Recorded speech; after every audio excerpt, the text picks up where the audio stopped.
하나님께서 오늘 우리에게 주신 말씀은 역대하 10장 1절에서 11절까지의 말씀입니다. 구약성경 668페이지에 있는 역대하 10장 1절에서 11절까지의 말씀입니다. 말씀을 함께 교독하시고 마지막 11절 말씀은 함께 같이 읽도록 하겠습니다. 역대하 10장 1절 말씀입니다. 르호보암이 세겜으로 갔으니 이는 온 이스라엘이 그를 왕으로 삼고자 하여 세겜에 이르렀음이더라.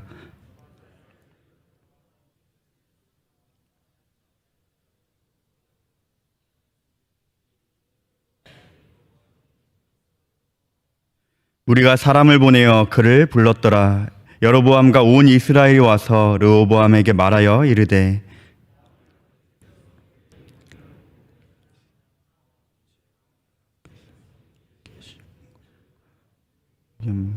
가볍게 하소서. 그리하면 우리가 당을 섬기겠나이다. 르호보암이 그들에게 대답하되 3일 후에 다시 내게로 오라 하매 백성이 가니라.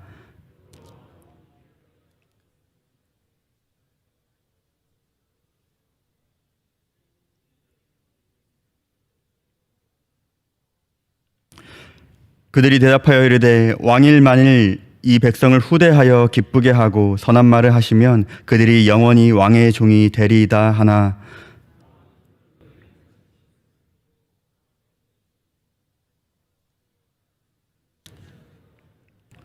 이르되 너희는 이 백성에게 어떻게 대답하도록 권고하겠느냐. 백성이 내게 말하기를 왕의 아버지께서 우리에게 매운 명예를 가볍게 하라 하였느니라 하니.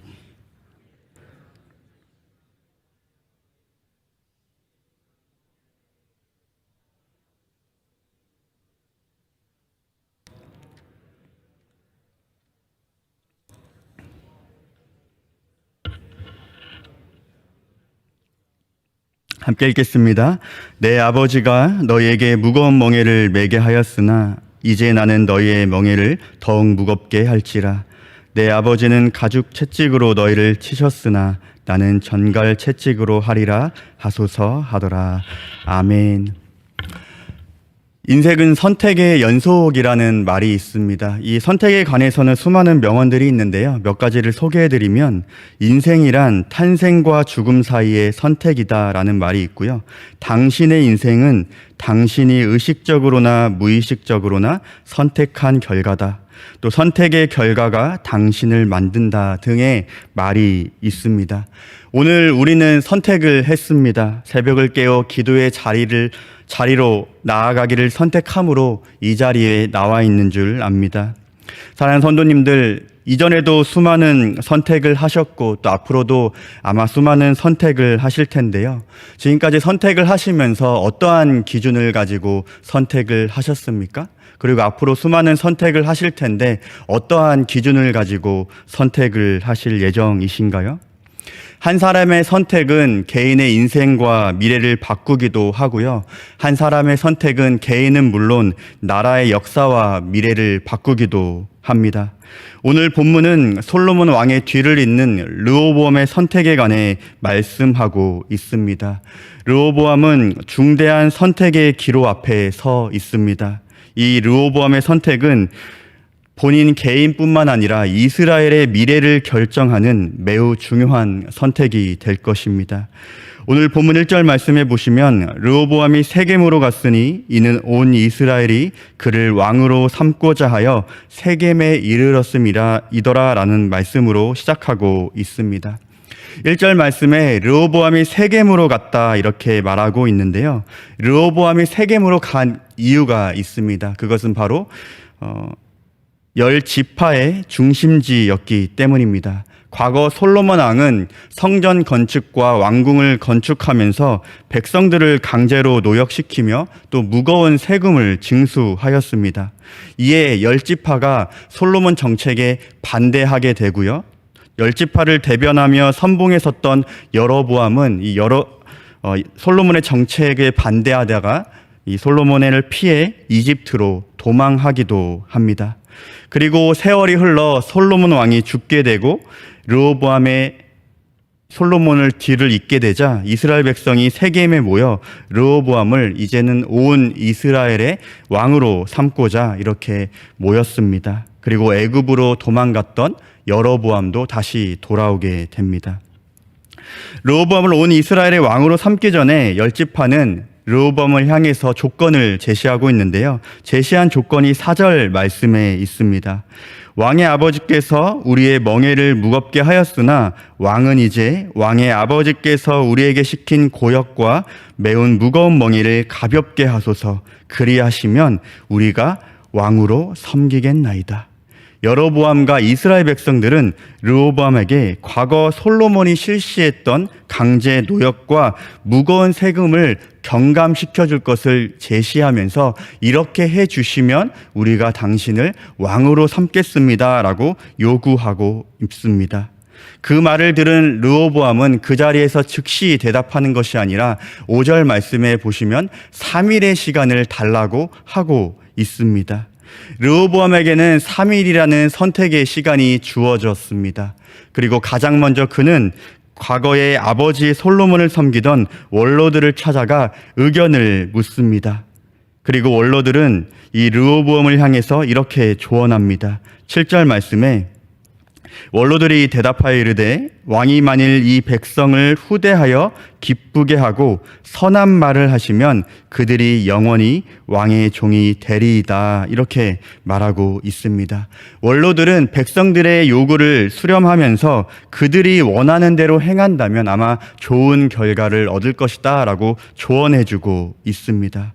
그러나 곧바로 이어지는 8절 말씀에 르호보암은 원로들이 가르치는 것을 버렸다라고 기록하고 있습니다. 이 말은 원로들의 의견을 듣지 않고 무시해버렸다는 말입니다.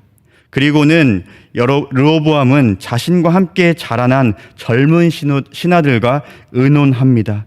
젊은 신하들은 이렇게 조언합니다. 10절과 11절 말씀에 함께 자라난 젊은 신하들이 왕께 말하여 이르되 이 백성들이 왕께 아뢰기를 왕의 아버지께서 우리의 멍에를 무겁게 하였으나 왕은 우리를 위하여 가볍게 하라 하였은즉 왕은 대답하시기를 내 새끼손가락이 내 아버지의 허리보다 굵으니 내 아버지가 너희에게 무거운 멍에를 매게 하였으나 이제 나는 너희의 멍에를 더욱 무겁게 할지라. 내 아버지는 가죽 채찍으로 너희를 치셨으나 나는 전갈 채찍으로 하리라 하소서 하더라. 젊은 신하들은 원로들의 의견과는 완전 반대되는 의견을 제시하고 있습니다. 젊은 신하들의 그의 입장에서는 백성들의 어려운 상황, 그들의 고역, 그들의 멍에는 전혀 관심이 없어 보입니다. 오히려 더욱더 강력하게 백성들을 다루라고 조언하고 있습니다. 솔로몬 왕 시대보다 더 무거운 멍에를 쥐게 하고 더 강한 채찍으로 그들을 다스리라 이렇게 조언합니다. 결국 르호보암은 젊은 신하들의 의견을 선택하게 되고요. 그에 따른 결과로 이스라엘은 남유다와 북이스라엘로 갈라서게 됩니다. 사랑하는 성도님들, 제가 앞서 이 르호보암의 선택에 대해서 짧게 이렇게 정리해서 말씀을 드렸는데요. 르호보암의 선택은 무엇이 잘못된 것 같습니까? 솔로몬 왕을 섬기던 여로보암의 조언을 선택하지 않은 것이 그의 잘못일까요? 원로들의 주장은 상당히 좋은 조언, 또 위기를 극복할 수 있는 조언이기는 하지만 근본적인 문제를 해결할 수 있는 조언은 아니었습니다.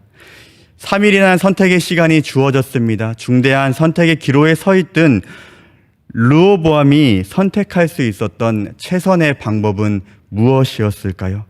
그에 대한 해답을 우리는 르호보암의 할아버지 다윗의 선택에서 찾아볼 수 있습니다. 다윗은 개인적인 문제 혹은 왕이 되어 국가적으로 큰 문제에 직면했을 때 언제나 하나님께 모든 것을 묻고 하나님의 응답에 따른 선택을 합니다.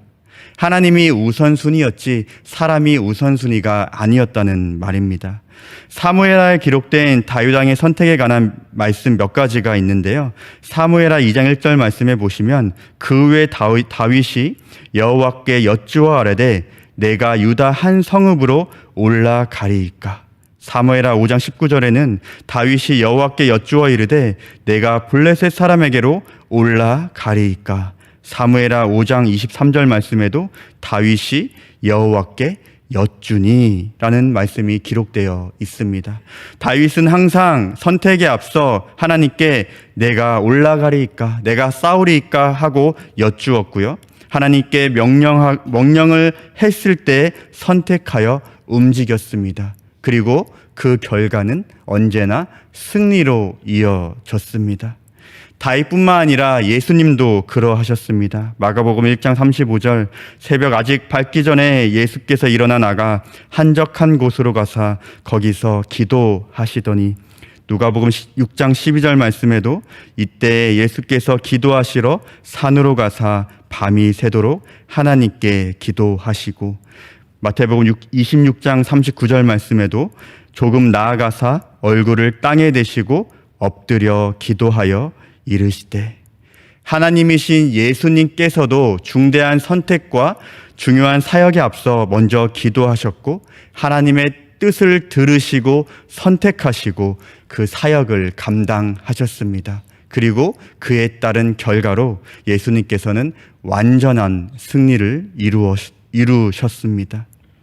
본문 5절에 르호보암은 백성들에게 3일이라는 시간을 달라고 요청했습니다.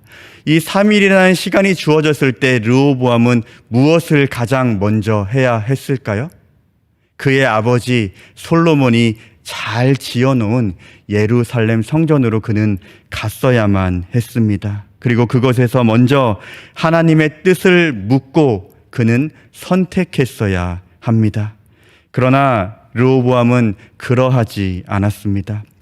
르호보암의 잘못은 원로들의 현명한 답변을 거부한 것이 잘못이 아니라 하나님께 먼저 엎드려 묻지 않았다는 것이 잘못입니다. 즉, 르호보암의 잘못은 하나님이 아니라 사람에게 먼저 조언을 구한 것, 사람에게 먼저 그 해답을 찾고자 한 것이 잘못이라는 것입니다. 르호보암에게는 원로의 조언을 따를까 아니면 젊은 신하들의 조언을 따를까, 둘 중 어떠한 조언을 따를까가 그에게 중요한 것이 아니라 하나님께 먼저 기도하는 것이 가장 중요했다는 말입니다. 르호보암이 하나님께 묻지 않았을 때 이미 이스라엘은 어떻게든 분열이 될 수밖에 없었다는 것을 우리는 기억해야 합니다. 사랑하는 성도님들, 우리는 수많은 선택의 기로 앞에 서 있습니다. 다른 성도님들은 어떠한 행동을 하기에 앞서 가장 먼저 무엇을 하고 계십니까? 걱정과 염려, 고민을 먼저 하십니까? 사람을 찾아가십니까? 세상적인 방법이 무엇이 있는지 찾아 나서십니까? 아니면 하나님을 찾아가십니까? 우리는 무엇보다도 기도의 자리에 나와 하나님의 뜻을 물어야 합니다. 사소한 선택부터 중대한 선택까지 모든 상황과 문제를 하나님 앞에 들고 나와야 한다는 것입니다. 때로는 기도하는 것이 아무것도 아닌 것 같아 보일 때가 있습니다. 때로는 기도한다고 해서 무엇이 변화될까 이렇게 생각할 때가 있습니다. 때로는 기도한다고 해서 문제가 전혀 해결되지 않아 보일 때도 있습니다. 그래서 기도의 능력을 경험해 보지 못한 사람에게는 기도가 참 미련해 보입니다. 그래서 기도의 능력을 경험해 보지 못한 사람에게는 기도는 그냥 시간 낭비 같아 보입니다. 그러나 기도의 능력을 경험한 사람은 기도의 자리를 지킬 수 있고 열매를 맺고 승리하게 될 줄 믿습니다. 야고보서 5장 17절과 18절은 기도에 대한 예를 들면서 엘리야를 언급하고 있습니다. 말씀이 이러합니다. 엘리야는 우리와 성정이 같은 사람이로되 그가 비가 오지 않기를 간절히 기도한즉 3년 6개월 동안 땅에 비가 오지 아니하고 다시 기도하니 하늘이 비를 주고 땅이 열매를 맺었느니라. 엘리야는 무려 3년 6개월이라는 시간을 인내하였습니다. 3년 6개월이라는 시간 동안 엘리야는 사람들로 하여금 무능력한 선지자, 미련한 선지자, 시간을 낭비하는 그러한 사람으로 아마 비춰졌을 것입니다. 그러나 그의 기도의 결말은 하나님의 역사로 증명이 되었습니다. 그리고 엘리야는 지금도 우리에게 기도의 대명사로 기억되고 있습니다. 사랑하는 성도님들, 지금이 바로 기도해야 할 때입니다. 우리는 어느 때보다 참 어려운 시대를 살아가고 있죠. 당장 내일이 어떻게 될지 모르는 막막함과 두려움을 안고 살아가고 있습니다. 언제 코로나가 종식될지, 평범한 일상으로 돌아갈지 알지 못합니다. 나의 육신의 질병, 경제적 어려움, 또한 관계의 어려움, 여러 가지 문제들이 또한 언제 회복이 될지, 언제 다시 치유가 될지 알지 못합니다. 지금이 바로 기도해야 할 때입니다. 나의 힘과 능력이 아니라, 사람들의 말이 아니라, 세상의 방법이 아니라 기도의 자리를 선택하심으로 하나님의 은혜와 지혜를 구하시는 성도님들 되시기를 바랍니다. 우리 기도의 자리를 통해 우리 문제의 해답을 찾을 수 있는 줄 믿습니다. 최후 승리는 하나님을 온전히 신뢰하며 기도의 자리를 선택하는 자의 것임을 믿습니다. 그리하여 기도의 자리를 선택하고 끝까지 사수함으로 열매 맺으시고 또 완전한 승리를 이루어 가시는 모든 성도님들 되시기를 주님의 이름으로 축원합니다. 함께 주기도문 하시겠습니다. 하늘에 계신 우리 아버지여, 이름이 거룩히 여김을 받으시오며 나라가 임하시오며 뜻이 하늘에서 이루어진 것 같이 땅에서도 이루어지이다. 오늘 우리에게 일용할 양식을 주시옵고 우리가 우리에게 죄 지은 자를 사하여 준 것 같이 우리 죄를 사하여 주시옵고 우리를 시험에 들게 하지 마시옵고 다만 악에서 구하시옵소서. 나라와 권세와 영광이 아버지께 영원히 있사옵나이다. 아멘. 출국한 목사님의 일정을 위해서 함께 중보해 주시고요. 또 이번 주일부터는 또 예배가 정상적으로 또 진행이 될 예정입니다. 또 다음 세대 예배도 재개될 예정인데 우리 성도님들께서 예배를 위해서 기도해 주시고 예배의 자리가 계속해서 회복될 수 있는 은혜를 달라고 함께 기도해 주시면 감사하겠습니다. 함께 기도하시다가 자유하시겠습니다.